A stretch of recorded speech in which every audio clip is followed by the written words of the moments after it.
When we return to our planet, the High Court may well sentence you to torture. He likes movies, we like movies. Septum Sin versus the world. Septum Sin versus the world. Septum Sin versus the world. Septum Sin versus the world. I'd buy that for $1. Greetings! You're watching Septum Sin vs. the World. I'm Septum Sin, this is Kotobuki Jake, Right? and we're here to show you what we got. Show me what you got. I want to see what you got.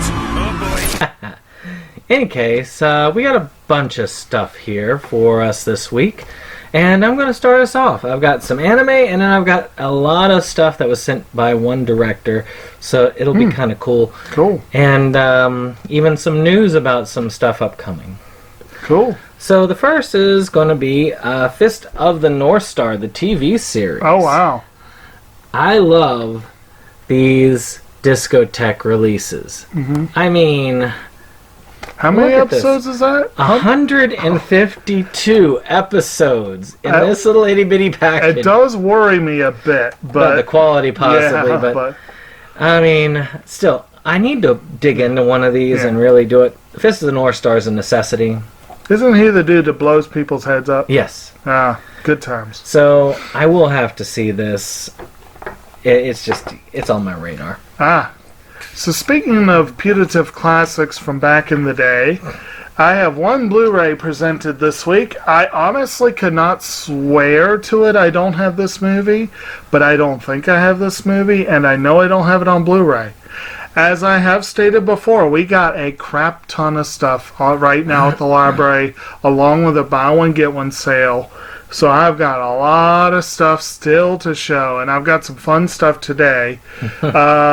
But this one, like I said, the one Blu-ray I brought is a classic horror film, classic John Carpenter, I believe, which is The Thing. Ah, good one. Yeah, and it's not a bad release. It doesn't have a whole lot of features on it. Is that the original? Or is that Should the be. remake? Should be. It's John Carpenter's. Did he do two versions? I can't remember. I know they did a remake, but I don't know whether. I don't think John Carpenter was involved. No, this is the Kurt. Sorry, Kurt. I can't speak. Kurt Russell. Okay. Music by Ennio Morricone. I forgot about that. Because that's one heck of one. We need to do that for the winter time. Yeah, I'm surprised. Yeah, that's a fun one. Overrated in my book, but I did like it. Well, you can't have Fist of the North Star series without the movie. Right. It looks Also just like the other one. discotheque. Yeah, it does kind of. But so having these together is going to be a thrill. I am interested in that. This one doesn't have quite as much stuff on a Blu-ray. I mean, let's see, it's 110 minutes versus 3,500 minutes. Good times. Yep. A lot of good times to come. Okay. So, my next one is one that I believe you might have showed me now that I think about it. It's another old film. But, I mean, this is from... The Thing's from the 80s, so that's not like an old film. But this is an older film. And this is the movie Meet Me in St. Louis. That's that demented one. Old Judy Garland film. Margaret O'Brien. Some other folks. And That's one of those evil kids that wanted to derail the train or something like that. I believe so, yeah. I don't remember really much about it. I just remember we had fun watching it.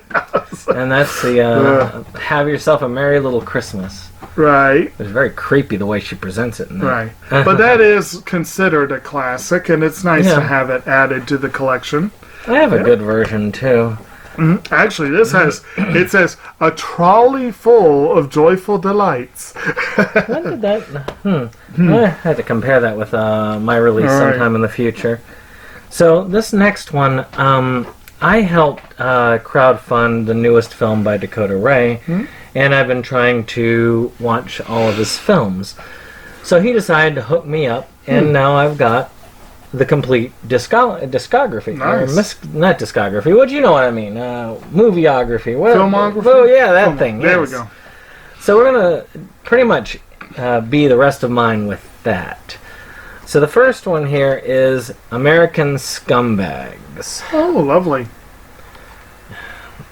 So far, I've seen American Antichrist and another one that I'll talk about a little bit later. And it really showcases the darkness in America. And I would not be surprised if this... I don't know, with a name like that, I was thinking it'd be happy and cheerful. I got signatures on all of them. Nice. So, Cool. Alright, so my next one is an old school film as well. It's actually new and unopened. And I am about 95% sure I don't already have this one. But this is the original The Nutty Professor. good Old one to Jerry have. Lewis film. I need to get that myself. Yeah, directed by Jerry Lewis. Like I said, 1963. So again, we're still talking kind of old stuff. But I feel like I've seen this before, but I cannot swear to it. Of course, I've seen the Eddie Murphy one, and it's fun. But it's nice to go back to basics sometimes. I mean, it was a fun movie. My father used to have me watch it all the time, but I'm not surprised he liked that one. I do need to get the original. It's sad I have the remakes, but not the original. And I even have the clumps. Alright, the next one with the Dakota Ray film here is My Master Satan. We dedicate this film to our master. I assume it's a film about Bible and Jesus and all that stuff. I thought it was about some dude called Stan. Oh, But I am curious about this one. I like the covers. Those are cool covers. You really gotta love artwork in some of these. I have nothing else. You're adding some relatively unique stuff that not everyone will have. That's cool. My next one is one that, if I recall correctly, got mixed reviews on its release. I feel like some people raved about it and some people hated it. But I could be just completely making that up. I don't know. But it's a Tilda Swinton film called I Am Love. Woo! And it is by Luca Guadagnino. El Niño. Yeah, that guy. And I feel like there's some controversy with him. But I could be wrong about that. Like I said, I'm just making that up as I go. Who doesn't? But whatever the case, this is a random one for me to find at the sale. But Swinton is a very, very gifted actress. She often plays extraordinarily creepy characters, but every now and then she'll do something totally unexpected. I'm expecting that, if nothing else, this should be an interesting film. This next one is a pretty cool one, and this is one that I was planning on getting next anyway, which is The Rise and Fall of an American Scumbag. Ah, So again, it's kind of cool to see some of these. Again, a lot of these are pretty awesome. They're, of course, low-budget films, but they are very fun. so is Ray star in all of them, or I see he does in that one? Yes. Oh, okay. At least to my knowledge. I haven't seen a lot of the earlier ones, but I know in the more recent ones. And, you gotta love RE Productions' main logo. Got giving you the finger. I can't see it. Oh, yeah. Nice. Nice. Awesome stuff. Alright. Okay. My next one is one that a lot of people thought was Steven Spielberg giving them the finger, but it's one of his lesser known and lesser loved films. but I always wanted it, if only because of the cast. And this is one of his early films. It's a war comedy called 1941.